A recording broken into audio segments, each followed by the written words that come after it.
Hello guys, welcome to our channel.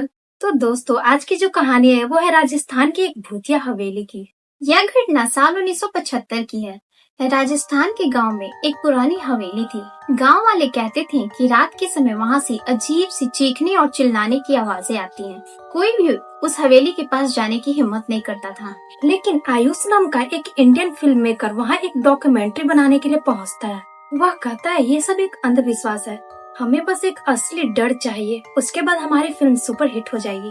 पहली ही रात कैमरे में एक सफेद परछाई रिकॉर्ड होती। क्रू मेंबर रिया को एक अजीब सी परछाई दिखाई देती है। एक औरत जिसकी आंखें नहीं है, बस वहाँ पे एक काला गड्ढा है। वह जोर से चीखती है, लेकिन जब सब लोग दौड़कर वहाँ पर आते हैं तो वहाँ कोई नहीं होता, बस कैमरा गिरा होता है।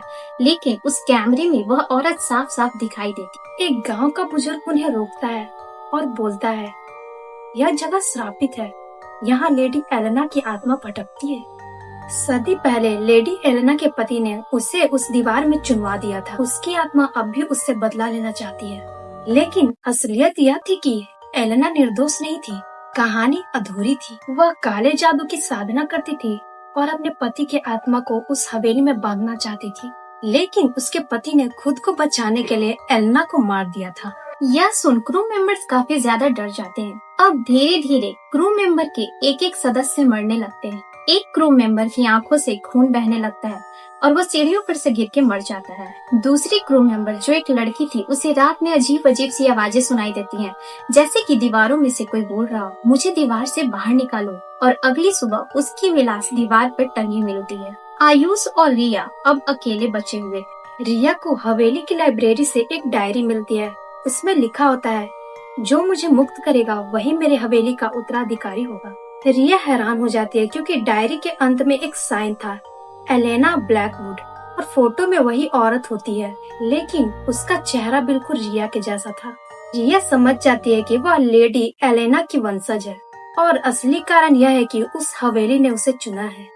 आयुष रिया के पास आता है और उसे वहाँ से भागने के लिए कहता है, लेकिन अचानक से सारे दरवाजे बंद हो जाते हैं। जैसे ही रिया पीछे मुड़ती है तो आयुष देखता है कि उसकी आंखों से खून बह रहा है और ठीक उसी औरत की तरह उसकी आंखों में काले गड्ढे बन रहे हैं। धीरे धीरे रिया की शक्ल उस औरत की तरफ बन जाती है। अचानक से वहाँ एकदम अंधेरा छा जाता है और कैमरा गिर जाता है और आवाज आती है, अब इस हवेली की मालकिन लौट आई है।